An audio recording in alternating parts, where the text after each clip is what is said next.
On the last evening of my 25th college reunion, there was a party in a tent. There was dancing and music and noise, so much noise that a lot of us started to drift out of the tent so we could hear each other talk and catch up with classmates that we had not seen in more than 2 decades. As I talked with my friends, I made an astounding discovery. 80% of them were unhappy with their lives.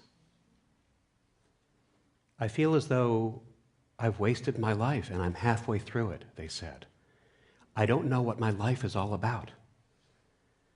Now, I was privileged to go to Yale, and we were standing on a summer evening in the middle of Yale's old campus, and the people that I was speaking with were privileged and highly educated and financially well off and in positions of power. And they had the first house and the second house. And they had the first spouse and the second spouse. And 80% of them were unhappy with their lives.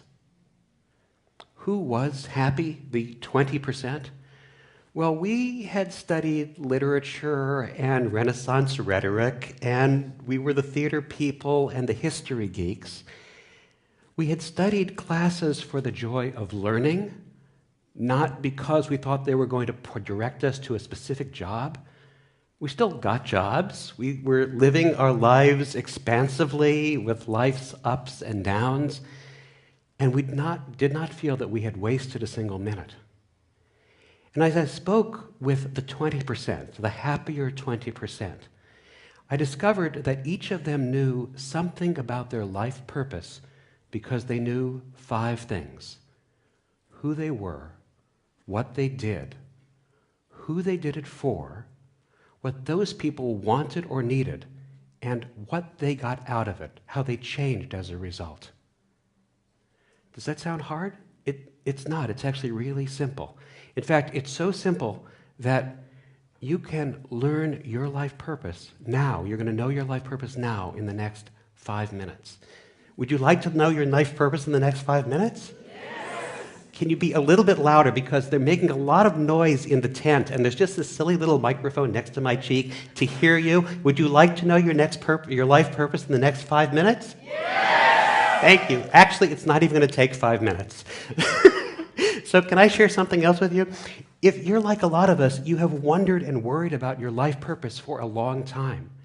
And there are books and magazines and workshops and seminars about it. In fact, Amazon lists 151,928 books that refer to how you can learn your life purpose. Well, I know some people who have spent their entire lives trying to learn their life purpose. And look, we can all agree that the unexamined life is not worth living, but if all you're doing is examining, you're not living. So let's figure out the life purpose right now together. Who you are, what you do, who you do it for, what those people want and need, and how they change as a result. Shall we do it? Yes. All right. Everybody, on the count of 5, shout out your first name. 1, 2, 3, 4, 5. Yes. Fabulous. That was the first one, only 4 to go. That's who you are. All right, now what do you do? What do you love to do? You love to write, cook, design, create iOS apps, write code, crunch numbers, talk, teach. What do you love to do? And if there's a lot of things that come up for you, focus it down by asking yourself this one question. What is the one thing that right now you feel supremely qualified to teach other people? Think about that in one word. Hold it. Don't release it yet. On the count of 5. What do you do? 1, 2, 3, 4. Great, that's what you do. Now, think about who you do it for. Picture them in your mind. Be ready to say it on the count of 5. Hold it, don't release it yet. 1, 2, 3, 4. Okay, who do you do it for? Let's see it one more loud, a little bit louder, please. Over the people in the tent. Who do you do it for? Together? Thank you. That is the spirit that we need. Okay, now, what do those people want or need? What do they want or need that they've come to you so you can give them this thing? What do they want or need? In just 1 or 2 words, hold it, don't release it yet. And on the count of 5, 1, 2, 3, 4, 5. Fantastic. Now, this is the best one. How do they change? How do they change or transform as a result of what you give them? On the count of 5, how do they change or transform as a result of what you give them? 1, 2, 3, 4, 5. Terrific. Now, we're going to put this all together kind of in a sentence, okay? Everyone together, louder than the people in the tent. Who are you? What do you do? Who do you do it for? What do they want or need? How do they change as a result?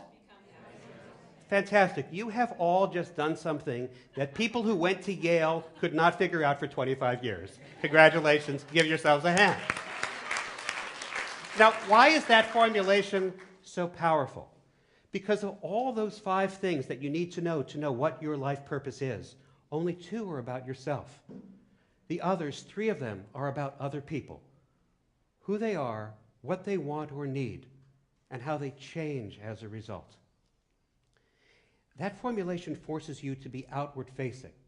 And all the happier people that I met outside the tent on that warm New Haven night, they were outward-facing, they were not inward-facing. They knew very clearly whom they served, what those people needed, and how those people changed as a result. And you may have intuited this already, that the most successful people in any field always focus most on the people that they serve than on how they are served themselves. Happier people make it a point to make other people happy and do things that make them feel well taken care of and secure. If you make other people happy, life teaches us we will be taken care of too. So since you all did so well, we have time for just a little bit of extra credit.